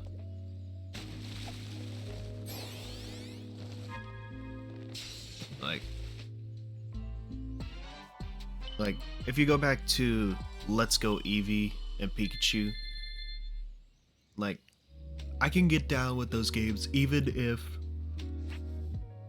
like, most of the Pokemon community agrees that they are the most quote-unquote cash grab games, or quote-unquote worst Pokemon games ever, because you don't even battle in that game, except against other trainers. You don't battle against wild Pokemon though, like in literally every other Pokemon game. Which I don't particularly care, because the whole point of Let's Go Pikachu and Eevee was to get people who were playing, you know, Pokemon Go. They were trying to get them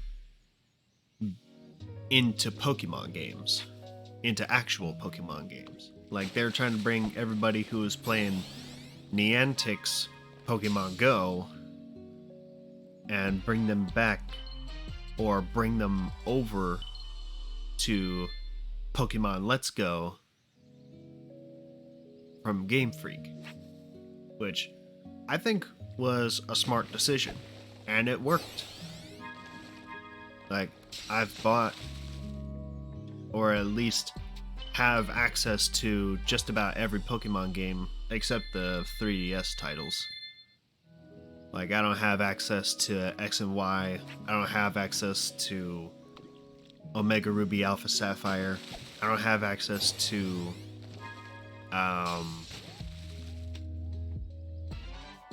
Sun and Moon or Ultra Sun and Moon. But like, apparently that's a quote-unquote good thing, because not a lot of people liked Ultra Sun and Ultra Moon, and at least common consensus has told me that most people like Generation 5 Pokemon games. I mean, everybody has their favorites, but most people agree that the best Pokemon games before Game Freak started to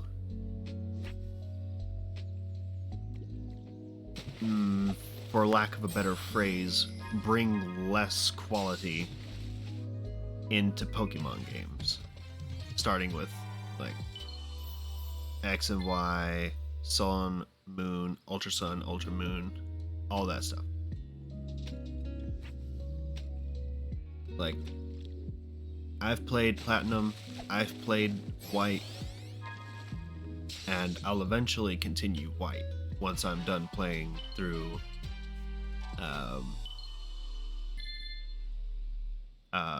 Pokemon Scarlet.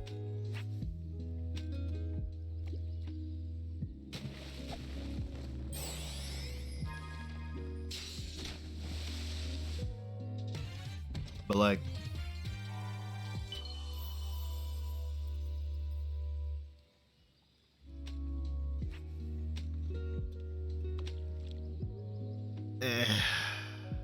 anyway.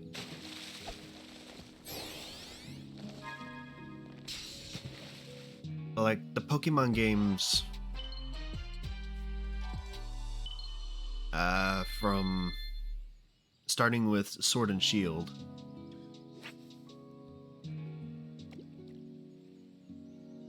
it's just, I don't know. To me, it seemed like at the time they were trying too hard to market their game. And obviously the games sold well because it's Pokemon. But the whole, like, wild area, that was like one of their biggest selling points for Sword and Shield, to me at least, just seemed kind of muddy and bland and just uninteresting.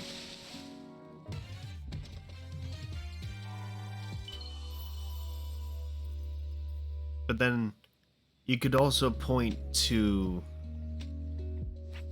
the wild areas in, like, the DLC, like Isle of Armor and what was the other one?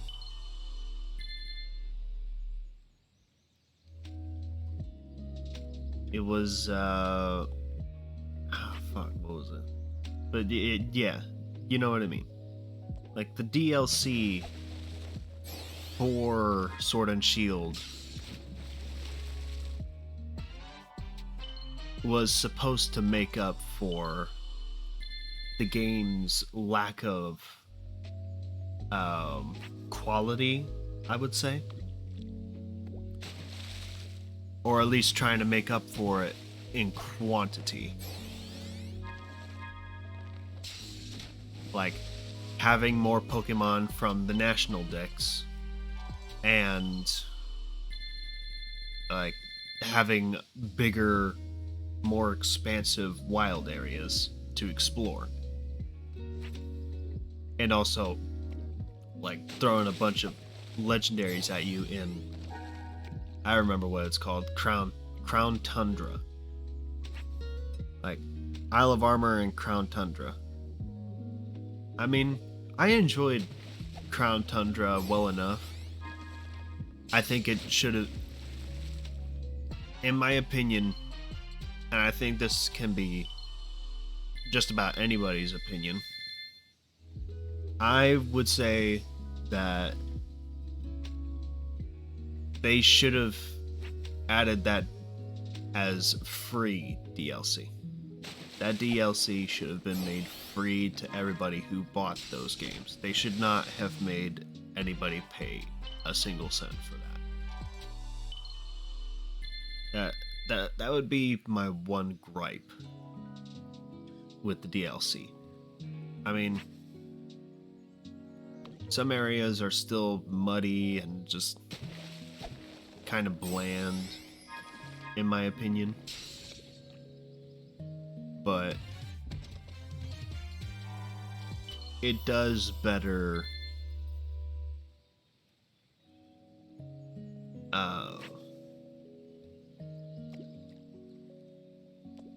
it makes the game slightly better for, at least for veteran Pokemon players. It's just a shame that you have to pay like 30-40 bucks to get it, which was stupid and dumb, and I hated it. But then you had Pokemon Legends Arceus, which had even bigger, wider expanses, wider areas to explore all around the what was it, Unova? No, it wasn't Unova. It was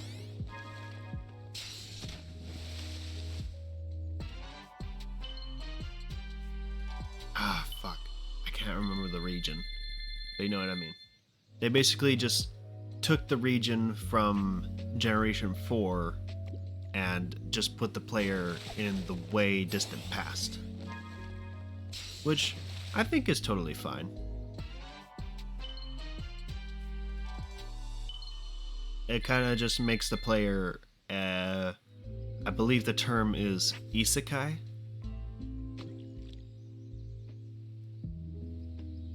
Which is basically, you know, the main character is transported to a world that they're unfamiliar with and becomes the savior of the world. I believe isekai is the proper term.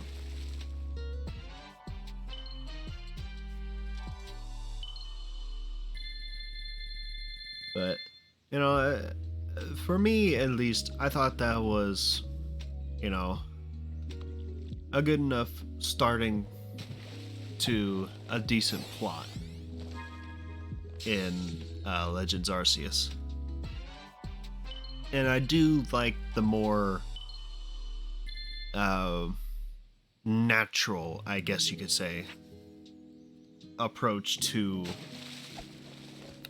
the newer wild Pokemon battles.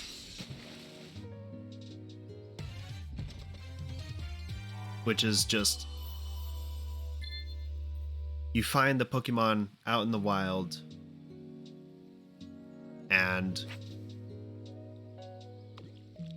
you just throw your starter or whatever Pokemon you have in your hand and you throw it at them to start the battle. Like that, or run into the Pokemon in the wild, which is either one is totally acceptable, which was good. I like that part in Legends Arceus, and I like it even better in Scarlet and Violet. My gripe, however, is that it still had the same, like, disappearing textures, like glitching biomes, glitching Pokemon. Like, there was stuff that just still was off, and I still don't think they've updated that yet. They haven't patched it yet, at least to my knowledge. Because they were so concerned with releasing it the same time as Brilliant Diamond Shining Pearl, which, at least to my knowledge, everybody seems to agree were the worst Pokemon games recently.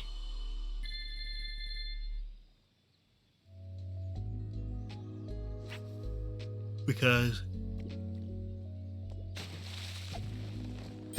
the developers that made the game, I forget their name, but they were a third-party team who had never made a game before. But Game Freak decided to just let them handle the entire remaster of Diamond and Pearl, which I think was a dumb decision. But then again, you can't exactly have, like, your one team work on 2 different games at the same time. That would be overworking everybody involved, and that'd be stupid. But I would also argue releasing 2 games at the same time is a stupid decision regardless. Like, releasing Brilliant Diamond and Shining Pearl and Legends Arceus, I understand why they did it. Because they wanted the past and the present colliding and all that nonsense. You don't have any coins? I bet there's more back on the islands. I guess that's my cue to stop ranting about Pokemon. Would you like to try? I'll let you borrow a rod.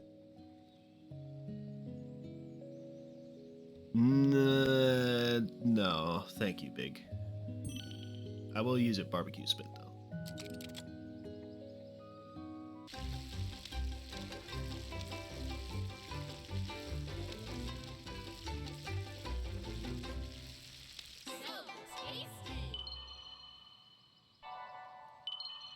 Nice. Okay, so that it literally costs nothing to do that. Apparently. Like, it doesn't take away from my fish coins, it doesn't take away from my purple coins, it doesn't take any tokens or anything to do that. You can just get free tokens doing grilling for like 5 seconds. Wait. 2, 3, 4, 5, 6, 7, 8, 9, 10, 11. Like 10, 12 seconds.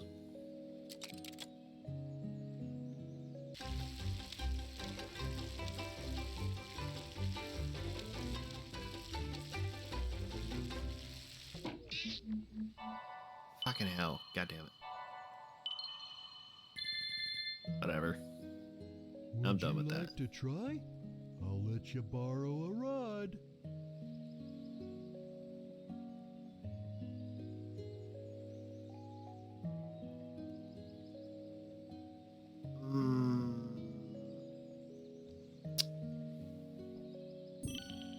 Let's actually take a look at the Fishopedia. Loach. Yeah. We'll go through the rest of the Fishopedia here. And see what we got. Loach. A fish commonly found in rivers and streams. It uses long, whisker-like feelers to find food. Its dark body is coated with a layer of slime. Oh, goody. Snapping turtle. A large turtle that can grow over 2.5 feet long and 240 pounds. It is commonly found in marshes and swamps. Flounder. Flounders are fucking weird. I don't like flounders. They're so weird. A fish with a mottled, pebble-like appearance. It dwells at the bottom of rivers and ponds, where its skin serves as camouflage to protect it from enemies. Pufferfish. A fish with 2 distinct appearances. Though it usually looks like an ordinary fish, it puffs up when danger presents itself. Alligator. A savage, carnivorous creature with sharp teeth that lives near swamps and ponds. It goes to ground in winter to stay warm. Oh yeah. I guess I never really thought about, like, how reptiles like alligators and crocodiles like survive winters. Never really thought about it. Burying yourself in the ground or something like that.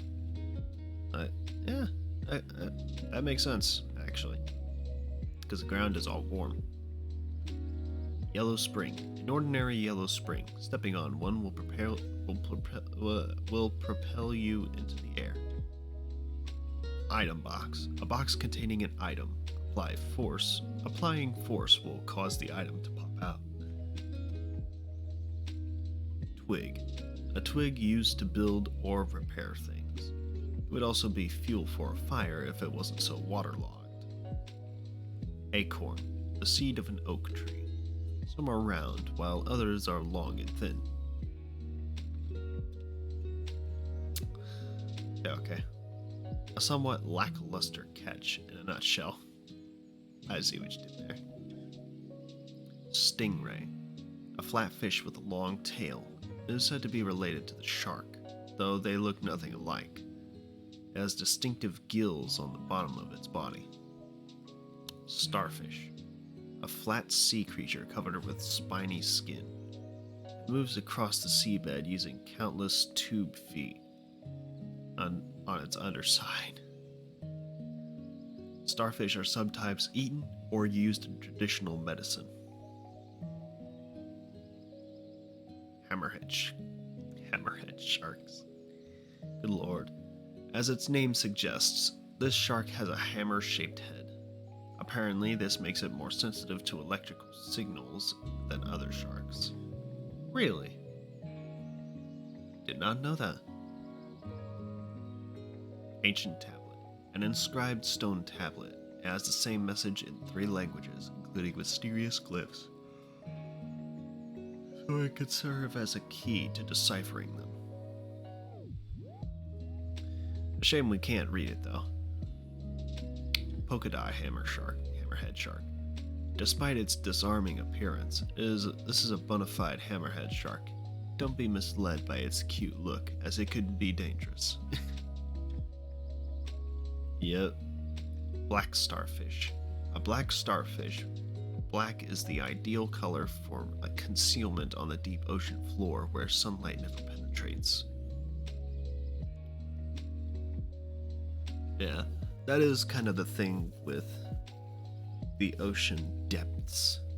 Like, if you get down far enough where it's just pitch black everywhere, like, color doesn't really seem to matter.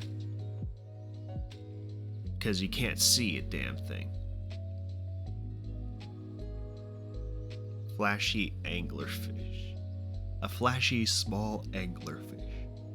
The larger ones can look quite vicious. They're much cuter in compact form. Alright. And that's it. Would you like to try? I'll let you borrow a rod. No, Big, I think I'm good. I'm gonna go ahead and buy a bunch of red seeds of power and blue seeds of defense. And a bunch of cocoa. But I'll do that off stream because the sound that this game makes when buying anything is absurdly loud and annoying. So I will not. I will do this off stream, like almost immediately off stream. But anyway, thank you guys so much for watching. I'm sorry that this whole stream just kind of turned into a rant, but I guess I kind of expected it would turn out like this because, I mean, it's just me fishing. Gotta have something to talk about. Yeah. Whether you did or didn't find it interesting,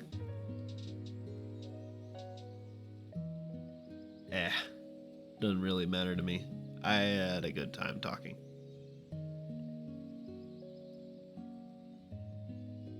Even if it didn't make any sense.